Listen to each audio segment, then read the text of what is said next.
కేసీఆర్ కేటీఆర్ను ఎందుకు టార్గెట్ చేసి ముఖ్యమంత్రి పదే పదే మాట్లాడుతుంటాడు ఈ రాష్ట్రంలో?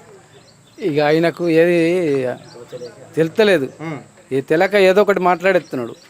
ఇప్పుడు వాళ్ళు చేసిన పనులన్నీ చూసి ఈయనకు శాతగాక ఇక అవన్నీ వాళ్ళ మీద ఇరగపడి వాళ్ళని తిట్టి ఆయన ముఖ్యమంత్రి అయ్యిండు. ఆయనకి ఏం తెలుసు? ఇప్పుడు మా రైతులను ఆదుకుంటాని మేము రైతులమందరం మోసపోయి ఆయన కోట్లేసి గెలిపించి మేమే రైతులమందరం ఎత్తి కొట్టుకుంటున్నాం. అడ్లు పోతలే, వీటి చూస్తే రైతు బంధు పడతలేదు, ఏది కూడా సరిగా ఎత్తలేడు ఆయన. ఇప్పుడు ఏం చెప్పాలి? ఇంకా ఏం లేనేలేదు. ఇప్పుడు ఇంతమంది మా రైతులందరూ మరి నీకు పెన్షన్ కూడా వస్తుంది ఏంది? పింఛన్ లేదు, నాకు రైతు బంధు అయ్యాడు, పింఛన్ అడగలేస్తాడు. అంతేనా? మరి మీ గ్రామాలలో పెద్ద మనుషులు ఉంటారు కదా, మరి వాళ్ళకి పెన్షన్ ఎట్లా వస్తున్నది? 4,000 ఇస్తున్నాడు, 6,000 ఇస్తున్నాడు, అన్ని ఇస్తా అని చెప్పి ఎగదెంగేసిండు. అడికి వచ్చారంటే ముసలి ఎంబడ పడతారు, ఆయన ఎంబడ ఊకుంటారు. మరి రచ్చబండ కాడికి వస్తే ఆయన ఎంబడ పడతారు ముసలి. ఎట్లుండబోతుంది మరి స్థానిక సమస్యల ఎన్నికలు? ఎట్లుండబోతాయి? ఇంకా 15 నెలల ఇక్కడ స్థానిక సమస్యల ఎన్నికలు లేక ఎట్లుండబోతుంది? ఇప్పటికిప్పుడు ఎన్నికలు పెడితే ఎట్లుంటుంది? మన వరంగల్ మీటింగ్లో చూస్తే వాళ్ళందరికి ఉత్సపడ్డది. ఇప్పుడు అదే ఇంకేంది, ఉత్సపడితే వాళ్ళు భయపట్టి ఇవన్నీ ఏదో వాళ్ళు మర్చిపోయి వాళ్ళకు మతీహీనత వచ్చేసింది. ఇదే టైట్ అట్లున్నదని ఇప్పుడు పాగలైపోయారు వాళ్ళు. అంతే, ఇంకేంది? ఇక చూసుకో మన వరంగల్ది అంతే, ఇంకేం చెప్పాం మేము. ఇప్పుడు రైతులందరూ ఏకమైనరు, అప్పుడు వాళ్ళే బుద్ధి చెప్తారు అంతే. చెప్పు పెద్ద మనిషి, ఏం పేరు నీ పేరు? దుర్గయ్య. దుర్గయ్య, ఏం నడుస్తుంది మరి ఆర్మూర్లో? మామిడిపల్లి మాది.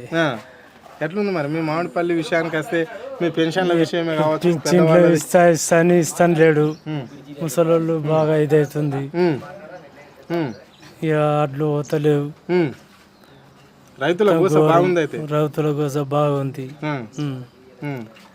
మరి ఎట్లా ఇప్పుడు రేవంత్ రెడ్డి పాలన తీరు ఎట్లా అనిపిస్తుంది? కేసీఆర్ పాలన ఎట్లుంది? కేసీఆర్ పాలన మంచిగా ఉంది, ఇది మంచిగా లేదు. కాంగ్రెస్ ప్రతి ఒక్కళ్ళు తిట్టుడే. ఏ విషయంలో? అన్ని ఇస్తున్నాడు కదా. ఏమి ఇస్తున్నాడు? అన్ని. ఓకే, ఇక bus free, current 200 unit free, ఇక అంతే, ఇంకేముంది? Okay, right. పెద్ద మనిషి నమస్తే. మంచిగా ఉన్నావే? ఎట్లున్నది రాజ్యం? ఏమున్నది రాజ్యం అంటే అప్పుడు ఎలా మన తెలంగాణ ఇచ్చినట్టే మంచిగుండే. జీవన్ రెడ్డి ఇచ్చినప్పుడు 200 ఉన్నాయి పోయి 1000 రూపాయలు చేసిండు జీవన్ రెడ్డి. 1000 రూపాయలు చేసిండు అప్పుడు. ఇక వీళ్ళు చేంజ్ చేసిండు కాంగ్రెస్ వాళ్ళు. ఇక బాపు మేము నీకు మంచిగా 4000 ఇస్తాము, మీ పిల్లలకు అందరికి 4000 ఇస్తాము, ఇద్దరికి ఇస్తాము, మంచిగా 4000 సరే 4000 ఇస్తాము, మాకే ఇయ్యుండ్రి ఓటు, ఓళ్ళకి వేయకుండ్రి అంటున్నాను. బట్టి అంటే ఆశ కదా, ఈ అమ్మాయి 4000 ఇస్తాడట కదా అంటానని ఎత్తిమి, గెలిపిత్తిమి. ఏమి రూపాయి కూడా గతి లేదు, ఏమి లేదు, వాటిగానే అది చేస్తున్నాము. ఏం లేదు, కేసీఆర్ ఇచ్చినవి ఉన్నాయి, గవ్వే వస్తున్నాయి, కానీ ఏం లేదు, రూపాయలే ఆమ్దాన్ లేదు. ప్రభుత్వం దగ్గర పైసలు లేవట, ముఖ్యమంత్రి చెప్తున్నాడు కదా, ఇస్తాడేమో తాతిపురం. ఇక ఏమి ఇస్తాడు? ఇక దుబ్బరాలు ఇస్తాడు, ఇక అయిపోయింది అది. ఏమి ఇయ్యాడు? ఇక అంతా అయిపోయింది అది. ఏమి ఇస్తాడు? ఇక మా పిల్లలు లేరు, ఏంటి జల్లలు లేరు, బాపు ఎట్లా ఏం కథ అంటానంటే కూడా మా కాస్కర్ ఇట్లా భుజం మీద చేతేసి ఓటేసేటప్పుడు మా ఇద్దరు పెళ్ళం మొగడికి చెప్పిండు కదంటే, బాపు మీకు మంచిగా మీకు బియ్యం ఇప్పిస్తా, మీ భార్యకు పింఛన్ ఇప్పిస్తా, నీకు బియ్యం కూడా ఇప్పిస్తా అంటానని చెప్పి మా తాత బియ్యం ఇస్తున్నాడు కానీ 6 కిలో బియ్యం, సన్న బియ్యం అట. ఇక అవి నాడసంది వస్తున్నాయి, ఇప్పుడే వస్తలేవు అవి. ఇవ్వాలి వీళ్ళు చెప్పిన కాడికి అయితే ఏం రూపాయి ఇవ్వలేదు ఇది వరకు. వీళ్ళు చెప్పిన కాడికి అయితే రూపాయి ఇవ్వలేరు, వాళ్ళకు ఓటేసి గెలిపిస్తుంది. ఏమి లాభం లేదు, ఏం లాభం? ఎక్కువ వస్తాయని అనుకున్నాం అన్నట్టు గిట్లా. ఇక ఏది ఎత్తడే ఉంటానని చాలా మంది ముఖ్యమంత్రులను చూసినావు నీ సర్వీస్ లా. ఎన్టీ రామారావు చూసినావు, చాలా మంది ఆయనకన్నా ముందు రెడ్డి చూస్తుంటా, అన్ని చూసినాం, మత్తు మందిని చూసినాం. ముఖ్యమంత్రిని చూసినావా? ఏ ఆడ ఎన్నడు చూడలేదు. ఇక అయ్యో, ఈసుండి ముఖ్యమంత్రి లాంటి ఎటు చెప్తారు ఏం కథ? ఇక బాపుకి ఇట్లా చేసినాక కాళ్ళు ఎక్కన కలుస్తుంది. ఇట్ట అన్న దానికి ఆఖరికి ఒక 4000 అన్నదట, 3000 చేసి ఇలా కదా, ఏమీ లేకపోయాడు. అవ్వ ఏంది ఇది, ఏంది కథ చేసుడు, అట్లా చేసుడు. పెద్ద మనిషి ఊళ్ళల్లా గ్రామాలల్లో మాట ఇచ్చి మాట తప్పిన వాళ్ళని ఏమంటారే? మాట తప్పిన వాళ్ళని ఏమంటారంటే ఇక అంటారు, ఇక ఏమంటారు, ఇక వాళ్ళకొకటి ఇక మళ్ళీ ఒకసారి నమ్మరు కదా వాళ్ళు. నమ్ముతారా ఇక మళ్ళీ అది చేస్తారా? మరి ఇప్పుడు రేపు వస్తున్నాయి సర్పంచ్ ఎలక్షన్లు వస్తాయట, ఇప్పటికి 15 నెలలు వస్తాయి అని అంటున్నారు. మరి ఎప్పుడు వస్తుందో మాకు కూడా తెలుస్తలేదు. మరి మీ దగ్గరకు వచ్చిరా ఇంకో సర్పంచ్ ఎలక్షన్లు అని మరి ఎట్లుంటది? మరి ఇప్పుడు అందరు వస్తారు, అక్కడ బీజేపీ వాళ్ళు వస్తారు, ఇక్కడ కేసీఆర్ పార్టీ వాళ్ళు వస్తారు, ఇక్కడ చేతి గుర్తు వాళ్ళు వస్తారు. మరి ఏముంటది, ఎట్లుంటది మీది? ఎట్లుంటది అంటే ఇక మంచిగా చేసేటోళ్ళకి చూసి వేయాలా. ఇక ఇట్లా చేసినాక డోకా బైతానం చేస్తే ఏం లాభం? చేస్తా అన్న పని ఏమి రూపాయి కూడా ఆమ్దాని లేకపోయా. ఇక ఇట్లా చేసినాక ఎట్లా కలుస్తుంది అది? అది మంచి మాట కాదు ఇది లెక్క. మా సిహెచ్కొండ గ్రామం, నేను గ్రామ సర్పంచ్. వాస్తవంగా అంటే బీఆర్ఎస్ గవర్నమెంట్ పుణ్యం అంటూ మా అత్తగారు కుంటాల. మేము వెళ్ళాలంటే అట్లా అట్లా అని కొండ్రు నుంచి నందిపేట నుంచి నైపేట నుంచి బైన్సా నుంచి కుంటాల పోవాలంటే కనీసం 80-90 కిలోమీటర్ అవుతుంది. 90 కిలోమీటర్ అవుతుండే కుంటాల. ఇప్పుడు ఇట్లా పోవాలంటే 40 కిలోమీటర్లు వెళ్ళిపోతున్నాం. 35-40 కిలోమీటర్లు అయిపోతున్నాం. చాలా సంతోషం అనిపిస్తుంది మాకు. ఉమ్మడి కేసీఆర్ గారు చెప్పారు తెలంగాణ వచ్చిన తర్వాత ఇటు ఆదిలాబాద్ నిజామాబాద్ కలుపుతా అని చెప్పిండు. దానికి తోడుగా మా ఆశన గారు జీవన్ రెడ్డి గారు, మా అన్న జీవన్ రెడ్డి గారు ఖచ్చితంగా బ్రిడ్జ్ చేపిస్తా అని చెప్పిండు. అన్న మాటలనే నెల రోజులనే మాకు బ్రిడ్జ్ శాంక్షన్ చేయించిండు. మేము అడిగిన మళ్ళీ ఎన్ని కిలోమీటర్లు ఉంది ఈ బ్రిడ్జ్? బ్రిడ్జ్ దగ్గర అట్లా 600 మీటర్లు ఉన్నది ఇది ఈ బ్రిడ్జ్. అసలు ఇది కళ్ళకు ఊహించిన విషయం. ఇది అవుతుందా కాదా అనుకున్నాం. అట్లాంటిది దేవుడు లాంటి కేసీఆర్ గారు ఈ బ్రిడ్జ్ ఏర్పాటు చేయడం వల్ల ఆదిలాబాద్కు శ్రీరామ్ సాగర్ ప్రాజెక్ట్ ఈ బ్రిడ్జ్ అయితే కళ్ళ కూడా అనుకోలేదు. అసలు జీవితంలో అవుతుందో కాదో అనుకోలేము. అసలు మేము చూడలేము అనుకోలేము. ఆ కేసీఆర్ పుణ్యం అంటూ ఆ శ్రీరామచంద్రుడు లెక్క భగవంతుడు వచ్చి తెలంగాణ తెచ్చిన తర్వాత మాకు బ్రిడ్జ్ తెచ్చి మేము అనుకుంటున్నాం. దాని తోడు ఆంజనేయ లెక్క మా జీవనన్న దానికి తోడు కష్టపడి ఎంతో తిప్పలపడి ఈ ఉమామహేష్ మందిరము, ఇటు పదుగుట్ట, అటు కంటేశ్వర్ రోడ్డు కావాలని మేము అనుకున్నాం. మేము అన్నగారికి కూడా దగ్గర రిప్రజెంట్ ఇచ్చినాం, మాకు ఇలా బ్రిడ్జ్ కావాలని చెప్పేసి. కేసీఆర్ గారి దగ్గరకు పోయి ఒత్తిడి చేసి ఈ బ్రిడ్జ్ ఏర్పాటు చేయడానికి మేము అన్నగారు ఎంతో మర్చిలేని, ఇక్కడ ప్రజలు అసలు మర్చిపోము. బై మిస్టేక్లా కొత్త మార్పు కోసము దొంగ మాటలు నమ్మి పబ్లిక్ ఈరోజు కింద మీద అయింది. కాబట్టి ఇప్పుడు అందరూ జీవనం కావాలని కోరుకుంటున్నారు. ఈ ఏడాది పాలననే అగోగత అయిపోయింది పరిస్థితి అంత అందరిది. ఈ పాలన ఇంత దుర్మార్గ పాలన అసలు ఎందుకు వేసినామని ఇప్పుడు బాధపడుతున్నాం మా ప్రజలందరూ. మరి ఇక్కడ ఉన్న ఎమ్మెల్యే, స్థానిక ఎమ్మెల్యే మాత్రము నేషనల్ పార్టీకి సంబంధించిన వ్యక్తి. ఇక్కడ బీజేపీ ఎమ్మెల్యే గెలిచిండు, అక్కడ కేంద్రంలో బీజేపీ ఉన్నది. మరి ఎలాంటి ఫండ్స్ తెస్తున్నాడు? ఇక్కడ ఈ నియోజకవర్గాన్ని ఏ విధంగా అభివృద్ధి చేస్తున్నాడు? మాకు ఇద్దరు ఎమ్మెల్యే అయిపోయారు. నేను గొప్ప అని చెప్పుకుంటూ తప్ప కానీ ఒక పని అయింది లేదు. వినయరెడ్డి నేను ఎమ్మెల్యే అంటున్నాడు, ఇటేమో రాకేష్ నేను ఎమ్మెల్యే అంటున్నాడు. ఈయన పాత్ర గడిపించిన అంటుండు, ఆయన పాత్ర గడిపించిండు. నేను తెచ్చినట్టు చిన్న పనులు తెచ్చిన దానికి నేను తెచ్చిన నువ్వు తెచ్చిన ఇద్దరు గుర్తుకుంటారు తప్ప అది ఎక్కడ అక్కడనే ఉన్నది. కేవలం ఈ మట్టి మా ఊరు మా సిహెచ్ఓ గ్రామంలో ఇప్పటికి దగ్గర ముగ్గురు చనిపోయారు. ఈ మట్టి ఆపురా బాపు అంటే ఈ ఓవర్లోడ్తో నచ్చుకుంటా అక్రమ దందా. ఈ మట్టి మట్టి మైనింగ్ నడుస్తుందా? ఏమని చెప్తుందంటే పొలాలని చెప్పి ఇటుకపట్లకు వస్తున్నారు, రైతుల పేరు చెప్పి మైనింగ్ చేస్తుండ్రు, ఓవర్ స్పీడ్తో పోతుండ్రు, ఒక కంట్రోల్ లేదు. ఒక దగ్గర ఇప్పటికి 3-4 ధర్నాలు చేసినాం, విలేజ్ కమిటీ అందరూ ధర్నా చేసినాం. కుమ్మక్కై మళ్ళీ నడిపిస్తుంది. నిన్న ఒక యాక్సిడెంట్ అయింది. ఒక బర్రెని గుద్దేసిండ్రు, ఒక మనిషిని గుద్దేసిండ్రు. ఫోటోలు కూడా ఆర్టీఓ కొట్టాం. మరి మట్టి మైనింగ్ అంటే ఎవరి హస్తం ఉన్నట్లా? మీరు రాకేష్ రెడ్డి హస్తం ఉంది, వాళ్ళ మందే ఉన్నారు. గవర్నమెంట్ ఎమ్మెల్యే రాకేష్ రెడ్డి, వినయ్ రెడ్డి హస్తంతో నడుస్తుంది. వినయ్ రెడ్డి అంటే ఎవరు? కాంగ్రెస్ అభ్యర్థి, వాళ్ళ ద్వారా నడుస్తుంది. ఎంత చెప్పు నిమ్మకు నీరు ఆఫీసర్లు ఉన్నారు. నిన్న మేమందరం కలిసి ధర్నా చేసినాం, పని చేపిస్తామని చెప్పి మళ్ళీ ఆ విధంగా నడుస్తుంది. ఇప్పుడు ఒక 10 గంటల కింద ఒక టీవీఎస్ ఇరిగిపోయింది, 3 ముక్కలు అయిపోయింది. లోపల ఇప్పుడు 30 ఇచ్చి పంపించేసిండు. ఇంతకుముందు ఇదే బ్రిడ్జి కూడా గుంజిలిపాడు గుద్దే చనిపోయిండు. అసలు దానికి ప్రూఫ్ లేదు, ఏం లేదు. వాడికి ఒక 4 లక్షలు ఇచ్చేసిండు, దొంగదాపరమున వెళ్ళిపోయిండు. ఒక మనిషి నిండు ప్రాణం, 22 సంవత్సరాల గుంజిలి పిల్లాడు, 20 ఏళ్ళ పిల్లాడు చనిపోయిండు. ఎవ్వరు పట్టించుకోలేదు, పేపర్ రాలేదు, టీవీలో రాలేదు. మరి అట్లా ఈ దొంగలు ఇప్పుడు ఎమ్మెల్యే అండ్ వీళ్ళు ఈ మైనింగ్ ఈ దొంగ వ్యాపారం చేస్తున్నారు. బయట పడితే బంద్ అయిపోతుందని చెప్పేసి ఇబ్బంది చేయించింది. ఎందుకే మరి ధాన్యం అయితే రోడ్ల మీద కనిపిస్తున్నది, మరి ఇక్కడ మట్టి కొడుతున్నారు అంటే ఇవన్నీ బండ్లు తీసుకుపోయి రైతులకు ధర్నా చేసిన ఫాయిదా లేకుండా కదా ఈ దొంగల పరిపాలన చేయంగా. ధర్నా చేసినాము, లొల్లి చేసినాము, బంద్ అయిపోతాను. నేను ఆఫీసర్లు వచ్చింది, వీళ్ళకి మళ్ళీ చాలా అయింది. ఎవరికి చెప్పుకోవాలా ఈ రాక్షస పాలన? ముఖ్యమంత్రికి చెప్పాలి లేదా కలెక్టర్? ముఖ్యమంత్రి ఆడి మనిషి అయిపోయాడు, కలెక్టర్ ఆడి మనిషి అయిపోయాడు. దొంగల రాజ్యం నడుస్తుంది. అందుకే ప్రజాపాలనలో దొంగలే లేరు, ప్రజలకు మేలు చేసే వాళ్ళు ఉన్నారు.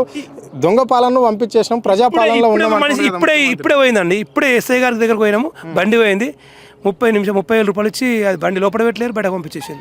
ఇప్పుడే మా కళ్ళ ముందర 100 నెంబర్కి నేనే ఫోన్ చేసి 100 నెంబర్ ఇరిగిపోయిందను లోపలే వేస్తారనుకున్నాం. 5 నిమిషాల లోపల మాట్లాడి పంపించేసిండు. ఏడున్నది దొంగ పాలన, 2 నిమిషాలు కాదు. ఇప్పుడు ఆడికే ఇక్కడికి వచ్చిన, ఈ రోడ్డు పంట పోతే మీరు కలిసి ఇది పరిస్థితి. మరి ఎట్లుంది ప్రజాపాలన తీరు? ఏ విధంగా? రాక్షసి పాలన. అంటే గతంలో ముఖ్యమంత్రి పలుమార్లు వ్యాఖ్యలు చేయడం అనేది జరిగింది పీసీసీగా ఉన్నప్పుడు రేవంత్ రెడ్డి. ఇక్కడ ఈ రాష్ట్రంలో కుటుంబ పాలన నడుస్తుంది, కుటుంబమే కల్వకుంట్ల కుటుంబం దోసుకుంటుంది. దొంగ అనొద్దు, ఇప్పుడు అనొద్దు, ముఖ్యమంత్రి దొంగ అనొద్దు. ఆ దొంగ ఏమన్నా చెప్పన్నా, కేసీఆర్ గారు వాస్తవంగా మాకు రైతు బంధు 2 సార్లు ఇస్తే 3 సార్లు ఇవ్వని చెప్పిండు. ఆ దొంగ ఒకసారి కూడా ఇవ్వలేడు. ఇప్పుడు నాకు 5 ఎకరాలు ఉన్నది, నాకు రాలేదు. నా గ్రామంలో మొన్న మార్చి 31వ తారీఖు నాడు పట్ట పడతాయని చెప్పాడు. కాదండి, ఆయన ముఖ్యమంత్రి చిన్న సర్పంచ్ దొంగ అనొద్దు, కానీ ఈ పరిస్థితిని బట్టి చెప్తున్నా, ఆయన చేసిన తప్పు 3 సార్లు అయ్యాలా అని చెప్పి మా కేసీఆర్ గారు అన్నాడు. ఇప్పుడు ఒక్కసారి వచ్చిండు, అది ఒక్కసారి 2 లక్షల రూపాయలు అని చెప్పిండు. ఇగో ఇచ్చేస్తా అని చెప్పిండు. 2 లక్షల రూపాయలు ఏడపడింది. మా ఊళ్ళో ఇప్పుడు నేను నిన్న సర్వే చేస్తే మామూలు ఇల్లు ఎదిగితే నాకు రాలేదు, నీకు రాలేదు, 30% మందికి వచ్చింది, 70% మందికి రాలేదు. అది సంగతి ఉన్నది. ఎప్పుడున్నది? ఇంకొక 2 సంవత్సరాలు అనేది 3 సంవత్సరాల సంగతి ఉన్నది.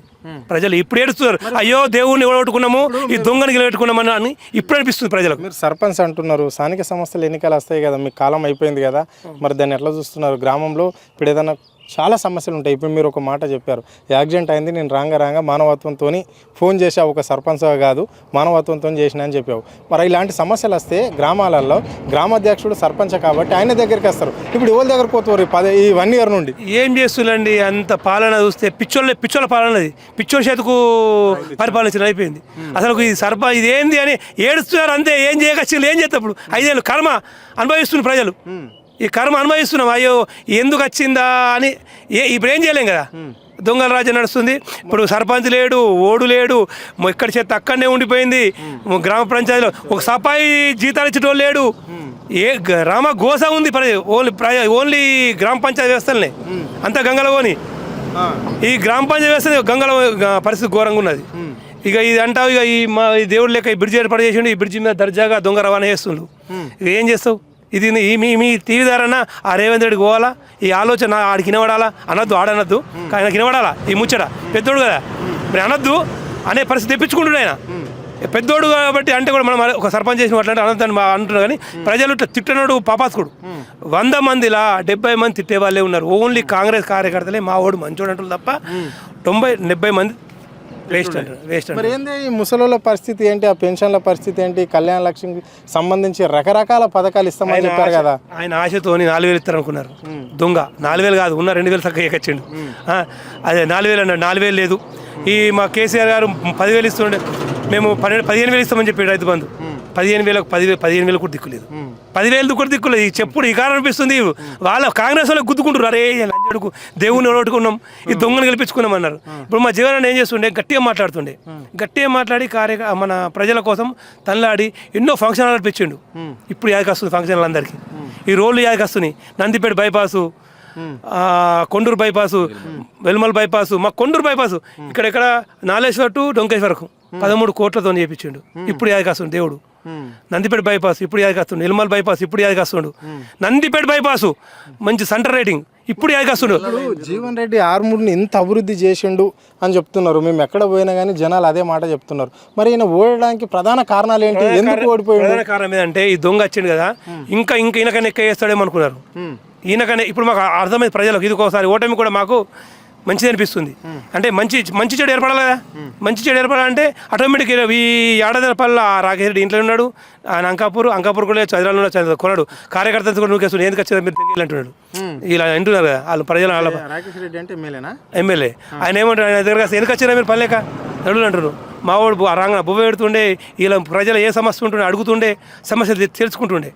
ఈ దొంగ గెలిపించుకుని వాళ్ళే కార్యకర్తలు గుర్తుకుంటారు. ఆయన 12 గెలిపించుకున్నాం రా, నేను ఆయన తిడితే కానీ మంచిగా ఉండే అంటే ఆయన ఆఫీసర్ తిట్టి పని చేపిస్తుండే. వాళ్ళు జీవన్ రెడ్డి ఆఫీసర్కు తిట్టి ఇలా మా ప్రజలకు పని చేయాలని చెప్తుండే.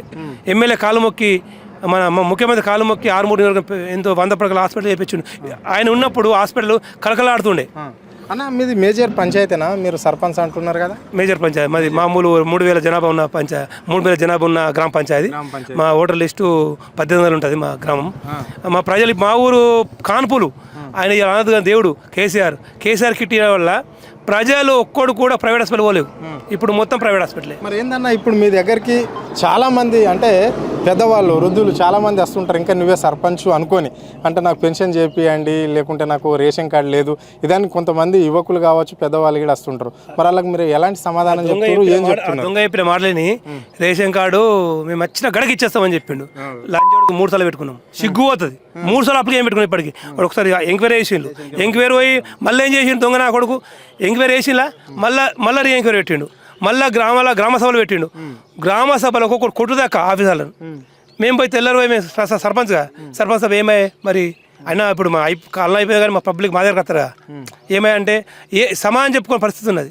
వాళ్ళు పోయి ఎంఆర్ఓ అడిగినాం, అన్న ఏంటంటే ఏం చెప్తావు భయ్ గవర్నమెంట్ పూకుల మాట వాళ్ళే తిట్టుకుంటారు, వాళ్ళు ఎంఆర్ఓ తిట్టుకుంటారు. ఈ పాలన మనం కూడా చేసినాం, ఈ చెప్తున్నాము ఏం చేయకొచ్చింది అని అంటున్నారు. మేము పోతున్నాం ఆఫీస్ సీనియర్ ఆర్ఐ ఉంటుంది, ఆర్ఐ దగ్గరికి పోయినాం, సీనియర్ స్టెంట్ పోయినాం, తహసీల్దార్ దగ్గర డీటీ ఉంటుంది ఆయన దగ్గర పోయినాం. సార్ ఏమై సార్ రేషన్ కార్డులు అన్నాం. చెప్తున్నారు మీదికి వెళ్ళింది మేమేం చెప్తాం భయ్. అంటే మొన్న జరిగిన వరంగల్ సభ అటర్ ఫ్లాప్ అని చెప్పేసి కాంగ్రెస్ నాయకులు చెప్తున్నారు. అది ఎంతవరకు వాస్తవం? దొంగలు కేసీఆర్ ఉచ్చవస్తున్నాడు, భయపడుతున్నారు. ఈ దేవుడు అసలు దేవుడు అయిన కేసీఆర్ ఆయనను చూసి ఇప్పుడు భయపడుతున్నారు. ఈ సభ ఏంది, మేము 20 కిలోమీటర్ దూరం అయిపోయినాం. 20 కిలోమీటర్ దూరం అయిపోయినాం మేము రద్దీకి పోలేక సభకాడికి. కాలంటే అబద్ధం మాట కళ్ళు పోయినాయి. టీవీ చూడలేరా కళ్ళు పోయినాయి అలా నా ముండ కొడుకులై. ఆయన దేవుడు దేవుడు చూడడానికి ప్రజలు టీవీలో ఇట్లా ముఖం చూసి మొత్తం అందరు దేవుడు ఎప్పుడు వస్తాడు అర్థమైంది. మళ్ళా పక్కా బీఆర్ఎస్ వస్తుంది, ఈ దొంగ పాలన పోతుంది, మంచి పనులు అయితే అప్పటిదాకా మేము కష్టం అనుభవించాలి అంతే. ఇక తప్పది. ప్రజాపాలనకు ప్రజలు అట్రాక్ట్ అయిపోయారు. ప్రజలు కాంగ్రెస్ పార్టీని కోరుకుంటారు, ఇంకా 10 ఏళ్ళు ఇక్కడనే అధికారంలో ఉంటాము అని చెప్పేసి గట్టిగా చెప్తున్నాడు ముఖ్యమంత్రి. దీన్ని ఎట్లా చూస్తారు ప్రజలు? ఇప్పుడు నేను టీఆర్ఎస్ కార్యకర్త అనుకుంటారు కానీ ఖాళీ ప్రజలు మామూలు ప్రజలకు అడుగుపోలి, మామూలు ప్రజలు అడుగుల్లి దొంగ అంటారు అంతే. ఆడు నోట్లు ఏమన్నా పని ఆడ ఓట్లు వేసినామని ఇప్పుడు అనుకుంటున్నారు. మా దగ్గర ఇంకా ఈ బీజేపీ కేసులు కానీ కాంగ్రెస్ అనుకుంటారు. సర్పంచ్ సాబ్ నువ్వు భలే మాట్లాడుతున్నావు. మా లక్ష్యం పథకం ఇంత మంచి ఇంప్లిమెంట్ అవుతుంది, మళ్ళా సబ్సిడీ గ్యాస్ వస్తుంది, కరెంటు బిల్లు మాపైనాయి రైతులకు అందరికి, మళ్ళా పుష్కలంగా కరెంట్ ఉంటుంది, ఇవన్నీ ఉంటున్నాయి. ఎట్లా ఫెయిల్ అవుతుంది గవర్నమెంట్? నా మోటార్ పైసలు కలిపోయింది కరెంట్ అచ్చుడుపోడు చెప్పుడు సిగ్గుపోతుంది అన్న. రోజు 2-3 మోటార్ కంపెనీ వాళ్ళు కుష్ ఉన్నారు, వాళ్ళు మెకానికల్ కుష్ అబ్బా ఏం పాలన నంబర్కి మా పాలన వచ్చింది అంటున్నారు. జమ్మల కాంగ్రెస్ పాలన వచ్చినా ఆ పాలన వచ్చి కుష్ అయిపోతున్నారన్న. వస్తుంది పోతుంది డిమ్ అన్న. నాణ్యమే కరెంట్ లేదు. అర్థమైంది. ఈ నన్నే కాదు ప్రతి రైతులు అడగండి అదే చెప్తారు. నన్నే కాదు, ఇప్పుడు నేను టీఆర్ఎస్ కార్యకర్త అనుకుంటాను కానీ ప్రతి ఒక్క మామూలు వ్యక్తి కూడా గ్రామాలల్లో పండుగ సెలబ్రేషన్ బీఆర్ఎస్ ప్రభుత్వంలో అట్లనే ఉండే. మరి కాంగ్రెస్ పార్టీ వచ్చినాక అదనంగా చేస్తామన్నారు కదా. ఇప్పుడు బతుకమ్మ చీరల విషయంలో కావచ్చు, ఏదైనా ఫెస్టివల్కు బాగా చూసుకుంటాము చేస్తాము అని చెప్పేసి అన్నారు కదా. మరి అది జరిగిందా? ఏం జరగలే. బతుకమ్మ పండుగ లేదు. మన తెలంగాణ పండుగ దేవుడు లెక్క తెలంగాణ పండుగ ఏర్పడాలని మన కేసీఆర్ గారు తెలంగాణ పండుగని చేసిండా. దొంగ మార్చాలనుకున్నాడు. ఇప్పుడు కేసీఆర్ ఇలా అనుకున్నాడు. కేసీఆర్ ఇలా ప్రతి ఇప్పటికాడు మారలేదు. ఆరుమూరు ముఖ్యం. ఆరుమూల జీవారెడ్డి గారు ఇంటింటికి నీళ్ళు ఇచ్చిండు. దాన్ని ప్రాధాన్యత తీసుకొని కేసీఆర్ గారు మొత్తం రాష్ట్రం మొత్తం ఇచ్చిండు. ఇప్పుడు నల్ల నింపితే నీళ్ళు వస్తుంది ప్రతి ఇంట్లో నీళ్ళు. అది అనుకుంటుండు ఇది బంద్ చేద్దాం అనుకున్నా కానీ పబ్లిక్ తిడుతున్నారు. బంద్ చేద్దాం అనుకున్నా ఇప్పుడు ఎప్పుడు పుష్కలంగా నీళ్ళు ఉంటుండే. రివర్స్ పంపింగ్ నీళ్ళు వచ్చింది ఇంతకుముందు. ఏ పంపింగ్ నీళ్ళు లేవు. దేవుణ్ణి ఓడగొట్టుకున్నాము, దూరం చేసుకున్నాము. ఇప్పుడు మా వాళ్ళు ప్రజలు ప్రతి తెలంగాణ ప్రజలందరూ బాధపడుతున్నారు. ఈ 3.5 సంవత్సరాలు ఇంకా ఏదో విధంగా ఏది వేసి అది డిపాజిట్కు రాదు.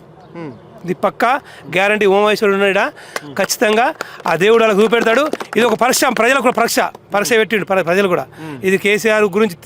కేసీఆర్ ఇప్పుడు మంచి ఎప్పుడు వెళ్తుంది, ఒకటి చెడు చేస్తే మంచిగా వెళ్తుంది. ఆటోమేటిక్గా ఇప్పుడు ప్రజలు తెలిసిపోయింది, చెప్పే అవసరం లేదు.